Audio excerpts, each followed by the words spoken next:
तुम्ही जो आता प्रीमियम व्हिडिओ पाहिला तो क्रिएट करणं अगदी सोपं आहे। सर्व एडिटिंग तुम्हाला आपण व्हिडिओमध्ये सांगितलेलं आहे। चॅनलवरती कोणी नवीन असेल तर चॅनलला सबस्क्राइब करून ठेवा। हा व्हिडिओ क्रिएट करण्यासाठी कॅपकट तुम्हाला ते ओपन करायचं आहे। कॅपकट ते तुम्ही ओपन केल्यानंतर सिंपली तुम्हाला न्यू प्रोजेक्टचं ऑप्शन आहे त्यावरती क्लिक करायचं आहे आणि बीटमा व्हिडिओ दिलाय तो तुम्हाला ते सिलेक्ट करून ॲड करायचा आहे।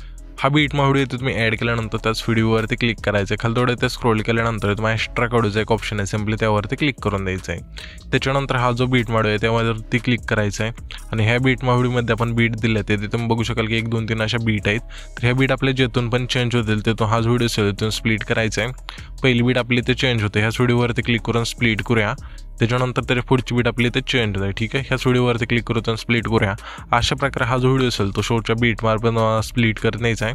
स्प्लिट केल्यानंतर हे वेगवेगळे भाग होऊन जातील। त्यामध्ये आता इथून आता तुम्हाला फोटो ॲड करायचे आहेत। फोटो ॲड करण्यासाठी ही जी लेयर आहे त्यावरती क्लिक करायचं आहे। खाली थोडं ते स्क्रोल करून रिप्लेसचं ऑप्शन आहे त्यावरती क्लिक करायचं आहे आणि तुमचा इथे फोटो सिलेक्ट करून इथून ॲड करायचा आहे आणि इथून सेट करायचा। अशा प्रकारे ना तुम्हाला प्रत्येक बीटला इथून फोटो ॲड करून घ्यायचा आहे। तर मी काय करतो इथून फोटो ॲड करून घेतो, तुम्ही पण घ्या। इथे तुम्ही बघू शकाल की सर्व फोटो आपण बीट नावासह इथून स्प्लिट केल्यानंतर आता आपल्याला सिंपली काय करायचं, हा जो आपला पहिला फोटो आहे त्यावरती क्लिक करायचं। ॲनिमेशनचं ऑप्शन आहे खाली त्यावरती क्लिक करून कंबोच्या ऑप्शनमध्ये द्यायचं आहे। यामध्ये मग इफेक्ट मिळून जाईल स्लिप अँड स्लाइड 2चा इथून स्लाइड करायचं आहे।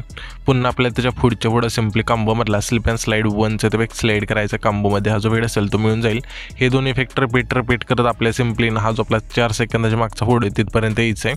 त्याच्यानंतर त्याच्या पुढचा हा फोटो आहे त्या फोटो सिंपली आपल्याला काय करायचं आहे, इनमधला रेक्टँगल आउटचा जो व्हिडिओ असेल इथून स्लाइड करायचा आहे। हा जो व्हिडिओ असेल तो तुम्हाला इथे इनमध्ये मिळून जाईल। अशा प्रकारे रेक्टँगल आउटचा इथून स्लाइड करायचं आणि बरोबर चिन्हावरती क्लिक करायचं आहे। हा पण इफेक्ट आहे ना आपल्या 4 सेकंदाच्या फोटोपासून स्लाइड करत आपल्याला काय करायचं आहे, सिंपली हा जो आपला आहे ना 5 सेकंद आहे तिथला फोटो आहे तिथपर्यंत यायचे त्याच्या मागच्या फोटोला आणि 5 सेकंद आहे तिथला जो फोटो आहे त्या फोटोवरती क्लिक करून त्या फोटो सिंपली आउटमधला ब्लॅक होलचा जो व्हिडिओ असेल त्यातून स्लाइड करायचा आणि बरोबर चिन्हावरती क्लिक करायचं आहे आणि त्याच्या पुढच्या फोटो सिंपली इनमधलाच व्हायब्रेटिंग पॅनलचा जो व्हिडिओ असेल त्यातून स्लाइड करायचा आहे। त्याच्या पुढच्या फोटो पण सेमच इफेक्ट इथून स्लाइड करायचा आहे।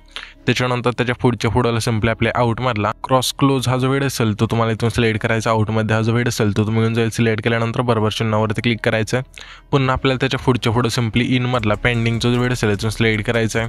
पुन्हा आपल्याला त्याच्या पुढच्या फोटो सिंपली इनमधला क्रॉस सेकचा जो व्हिडिओ असेल त्यातून स्लाइड करायचा आहे। पुन्हा आपल्याला त्याच्या पुढच्या फोटो सिंपली इनमधला ऊसचा जो व्हिडिओ असेल त्यातून स्लाइड करायचा आहे। पुन्हा आपल्याला त्याच्या पुढचा हा फोटो आहे त्या फोटो सिंपली इनमधला अनफोल्डचा जो व्हिडिओ असेल त्यातून स्लाइड करायचा आहे। पुन्हा आपल्याला त्याच्या पुढचा हा फोटो आहे त्या फोटो सिंपली आपल्याला आहे ना आउटमधला ॲडजस्ट व्हॅल्यूम हा जो व्हिडिओ असेल त्यातून स्लाइड करायची लेंथ संपूर्ण न्यायची आपल्याला बरोबर चिन्हावरती क्लिक करायचं आहे। पुन्हा आपल्याला त्याच्या पुढचा हा फोटो आहे त्या फोटो सिंपली आपल्याला ना कंबोमधला डिस्टोराइटचा जो व्हिडिओ असेल तो इथून स्लाइड करायचा आहे। पुन्हा आपल्याला त्याच्या पुढच्या फोटो सिंपली कंबोमधला डायनामिक सेक 2चा जो व्हिडिओ असेल इथून स्लाइड करायचा आहे। पुन्हा आपल्याला त्याच्या पुढचा हा फोटो आहे त्या फोटो सिंपली आपल्याला ना कंबोमधला स्लिप अँड स्लाइड 2चा इथून स्लाइड करायचा आहे। पुन्हा आपल्याला त्याच्या पुढच्या फोटो आपल्याला कंबोमधला स्लिप अँड स्लाइड 1चा इथून स्लाइड करायचा आहे। पुन्हा आपल्याला त्याच्या पुढचा हा फोटो आहे त्या फोटो सिंपली आपल्याला आउटमधला व्हॅल्यूम ॲडजस्ट व्हॅल्यूमचा जो व्हिडिओ असेल इथून स्लाइड करून बरोबर चिन्हावरती क्लिक करायचं आहे। पुन्हा आपल्याला त्याच्या पुढचा हा फोटो आहे त्या फोटो सिंपली इनमधला ऊसचा जो व्हिडिओ असेल इथून स्लाइड करायचा आहे। पुन्हा आपल्याला त्याच्या पुढचा हा फोटो आहे त्या फोटो सिंपली इनमधला अनफोल्ड जो व्हिडिओ असेल इथून स्लाइड करायचा आहे। पुन्हा आपल्याला त्याच्या पुढचा हा फोटो आहे त्या फोटो सिंपली इनमधला पेंडिंगचा जो व्हिडिओ असेल इथून स्लाइड करायचा आहे। इनमध्ये हा जो व्हिडिओ असेल तो तुम्हाला इथे मिळून जाईल आणि आता आपले हे सर्व इथून इफेक्ट दिल्यानंतर सिंपली पहिल्या एन्जुट यायचं आहे। पहिल्या एन्जुट आल्यानंतर इफेक्टचं ऑप्शन आहे खाली त्यावरती क्लिक करायचं। व्हिडिओ ॲक्टवरती क्लिक करू तुम्हाला सिंपली इंट्रो अँड आउटरोमध्ये द्यायचं आहे। यामध्ये मग इफेक्ट मिळून जाईल हॅलो ब्लरचा इथून स्लाइड करायचं आहे आणि सिलेक्ट केल्यानंतर बरोबर चिन्हावरती क्लिक करायचं। इफेक्ट चिल्ल्यान तसं पहिल्या फोटोपासून हा जो आपला आहे ना 4 सेकंदाच्या मागचा फोटो तिथपर्यंत आणून ठेवायची आणि ॲडजस्टवरती क्लिक करून इंटेन्सिटी संपूर्ण स्पीड आपल्याला दाखवून बरोबर चिन्हावरती क्लिक करायचं। त्याच्यानंतर पुन्हा आपल्या पहिल्या एन्जुटचं यायचं आणि व्हिडिओ ॲक्टवरती क्लिक करू तुम्हाला रेट्रोच्या ऑप्शनमध्ये द्यायचं आहे। यामध्ये तुम्हाला फ्लॅशिंगचा हा जो व्हिडिओ असेल तो स्लाइड करायचा आणि बरोबर चिन्हावरती क्लिक करायचं आहे आणि ह्याच्यापेक्षा लेंथसुद्धा आपल्या सिंपली पहिल्या फोटोपासून हा जो आपला आहे ना 4 सेकंदाच्या मागचा फोटो तिथपर्यंत आणून ठेवायची। त्याच्यानंतर सिंपली हा जो आपला आहे ना 6 सेकंद आहे तिथला फोटो जिथं आपण स्प्लिट केला ते यायचं आणि व्हिडिओ ॲक्टवरती क्लिक करून सिंपली तुम्हाला आहे ना पार्टीच्या ऑप्शनमध्ये यायचं आहे।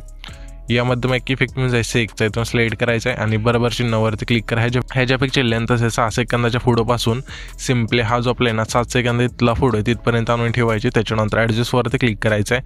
स्पीड आणि इंटेन्सिटी 15-15 ठेवून बरोबर चिन्हावरती क्लिक करायचं आहे. त्याच्यानंतर ह्याच लेअरवरती क्लिक करून डुप्लिकेट्स ऑप्शन आहे खाली त्यावरती क्लिक करायचं आहे 3 नंबरला. डुप्लिकेट केल्यानंतर जी डुप्लिकेट लेअर होईल त्यावरती क्लिक करायचं. रिप्लेसच्या ऑप्शनवरती क्लिक करून तुम्हाला आहे ना पुन्हा आपल्या पार्टीच्या ऑप्शनमध्ये एक इफेक्ट मिळून जाईल ब्लॅक फ्लॅश टूचा आहे तो स्लाइड करा अशा प्रकारे आणि बरोबर चिन्हावरती क्लिक करायचं आहे. आता आपले हे दोनच इफेक्ट नाही आहे. सिम्पली काय करायचं आहे इथले जे आपले ना इथे तुम्ही बघू शकाल की टाईमलाईनीला 9 सेकंदाच्या पुढचा हा फोटो आहे त्या तिथल्या फोटोपासून सिम्पली आपल्याला काय करायचं आहे 11 सेकंदाच्या मागचा फोटो हे जे 3 फोटो असतील ते 4 फोटो असतील ह्या 4 फोटोला हे जे 2 इफेक्ट असतील पहिले आपण इथून ॲड केलेले ते इथून ॲड करायचेत. त्याच्यानंतर शेवटच्या 3 फोटोला त्याच्यानंतर हा जो व्हिडिओ असेल तो आपला क्रिएट होऊन जाईल. तर हा जो आपण व्हिडिओ क्रिएट केला आहे तो सेव्ह करण्यासाठी वरती एक्सपोर्टचा ऑप्शन आहे त्यावरती क्लिक करायचं आहे आणि तो तुमचा व्हिडिओ असेल तो एक्सपोर्ट होऊन जाईल.